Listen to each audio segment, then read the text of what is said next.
Monsieur Rémy Marcoux, vous êtes le fondateur du groupe Transcontinental. Parlez-moi de cette étincelle là, qui a fait que cette belle aventure-là a commencé. Alors, vous êtes gentil de me parler de mes débuts parce que j'en suis très fier. D'autant plus que, comme vous savez, moi, j'ai été, au départ, je suis un comptable agréé et j'ai commencé à travailler pour Québecor en 66. J'ai travaillé là jusqu'en 67. J'étais devenu le numéro 2 lorsque j'ai quitté. Et pour moi, c'est important, dans le fond, de développer une entreprise un petit peu en fonction de mes valeurs. OK? Alors, à partir de là, j'ai quitté chez Québecor. J'ai pris une bonne expérience. J'ai aimé travailler avec M. Pellado.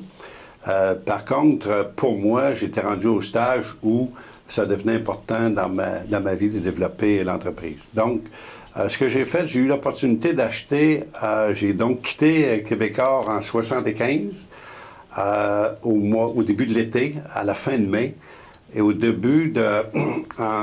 décembre, j'ai eu l'opportunité d'acheter une petite imprimerie qui était en difficulté et que j'ai acheté. Ça appartenait à une succession.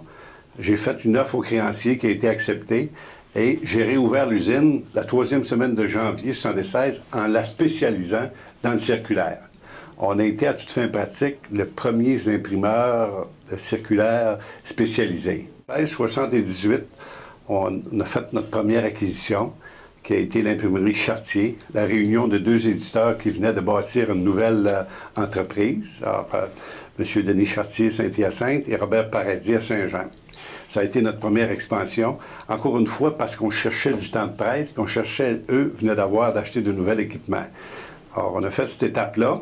En 1979, on a acheté les journaux Les Affaires. OK, ça a été notre introduction dans le secteur d'édition. Et également, fin 1978, début 1979, on a fondé le réseau de distribution pour être capable de distribuer nos circulaires au Québec. Et de là, on est parti en 81. On a bâti une usine à partir de zéro à Toronto. Et souvenez-vous, en 81, on a payé jusqu'à 21 % d'intérêt. Mais j'avais un avantage compétitif. J'avais une presse spécialisée, OK, qui utilisait 7,5 % moins de papier, qui était spécialisé pour imprimer des circulaires. Donc, une fois la récession finie, ça a été une excellente décision. Après ça, on est allé public, on est allé chercher des sous, et là, on a rationalisé le marché canadien. J'ai acheté plusieurs usines, ce qui fait que le réseau d'usines qu'on retrouve dans toute fin pratique à la grandeur du pays, aujourd'hui de Vancouver à Terre-Neuve, c'est là que c'est né.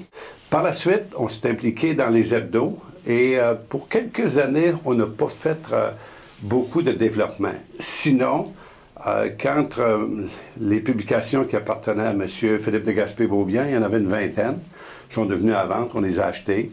Par la suite, on a acheté Cogeco, okay, qui était également... Cogeco, je pense que c'était 22 publications. On a acheté les médias à toute fin pratique.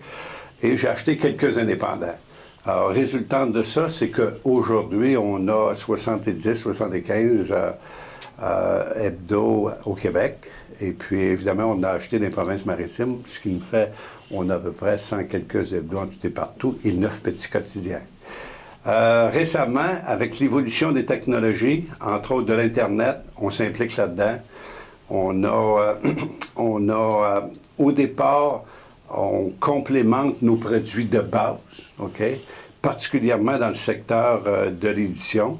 Donc, pour nous, entre autres, le circulaire électronique est devenu une réalité, le Publisac électronique est devenu une réalité, et d'autres produits. Entre autres, ce qu'on fait présentement pour Métro vous donne une bonne indication de notre implication avec les nouvelles technologies. Dites-moi donc, quelles sont les valeurs qui vous ont guidé là, tout au long de votre vie, vos valeurs à vous, puis vos valeurs que vous avez transmises dans votre Pour moi, les valeurs, c'était très important. Puis dans le fond, ce sont les valeurs de mon père. Moi, je suis natif de la Beauce. Mon père avait développé un magasin général. Il a eu beaucoup de succès. Puis quand on fait une analyse de ces valeurs, d'une part, le respect des employés, le respect des partenaires, être créatif, innovateur, un service à la clientèle exceptionnel également de travailler en équipe, OK? Et je pense la passion du travail bien fait. Ça, là, j'ai essayé de transmettre ces valeurs-là, puis surtout que là, je suis en train de faire le tour des entreprises, puis dans le fond, c'est ce que je retrouve. C'est ce que je retrouve. Résultant de ça, Transcontinental a une excellente réputation, et c'est pas l'effet du hasard, c'est parce que ces gens-là ont bien compris les valeurs transcontinentales et les vivent à chaque jour. On vit des moments importants de changement ces années-ci. Il y a Internet qui prend de plus en plus de place. Il y a les journaux aussi qui continuent. Comment vous voyez l'avenir de ce côté-là? Au départ, moi, je suis encore un de ceux qui dit il y a de la place pour le papier. C'est sûr que le secteur de l'impression est en transformation. Il y a des nouveaux secteurs, par contre, qui se développent dans l'impression, qui est une combinaison avec les nouvelles technologies. Tout ce qui est le direct marketing, ça, c'est en développement. Quand j'ai commencé, quand je suis rentré dans le secteur, ça n'existait même pas. Mais aujourd'hui, c'est devenu une partie importante de nos chiffres, de notre chiffre d'affaires. Par contre, il y a des secteurs aussi qui sont en train de disparaître. OK? Comme, entre autres, les annuaires téléphoniques. Ça, c'est suppression. L'impression des livres, c'est suppression. L'impression, évidemment, les livres aussi en 4 couleurs qui sont imprimés de plus en plus en Chine, OK? Et surtout avec $1 à parité, parce que nous, dans les livres, comme vous le savez, on a déjà été le plus gros imprimeur au Canada, surtout qu'on avait un avantage avec $1 qui était plus faible.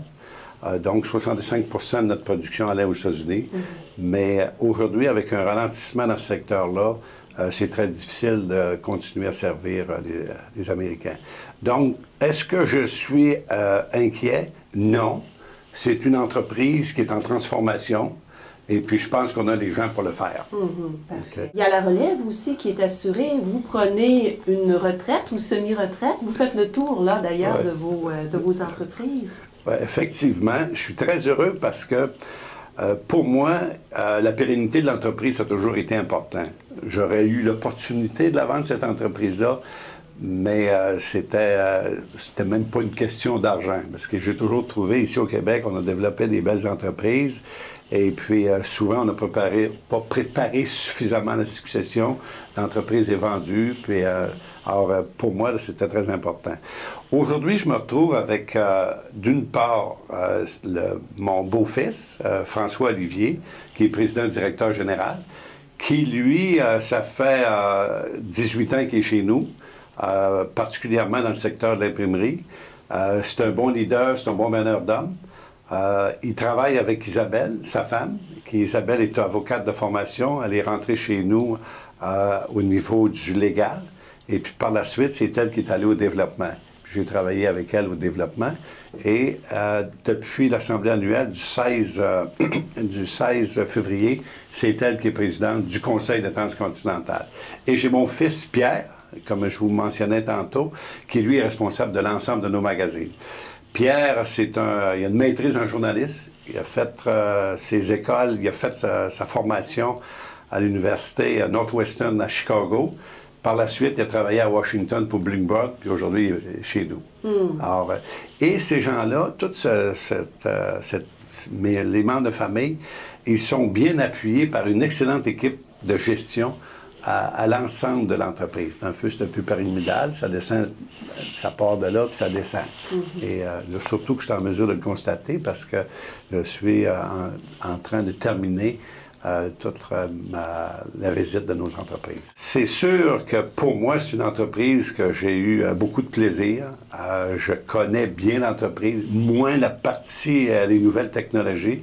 Mais ce que je peux appeler, disons, le traditionnel, l'impression, l'édition, la distribution, ça, c'est mon terrain privilégié et je suis très heureux de ça. Et dites-vous ceci aussi, aujourd'hui, nous sommes le plus gros imprimeur au Canada et ça, on a commencé tout petit. La première année, on avait fait 2 millions, on avait une trentaine d'employés, 2,9 millions. Et aujourd'hui, c'est un secteur qui est au-delà de 1,5 milliard. On avait eu un compétiteur qui a fait, qui était un compétiteur féroce, mais finalement, on a récemment, suite à l'acquisition des actifs qui étaient possédés par Quad aux États-Unis, on est en train de fusionner tout ça.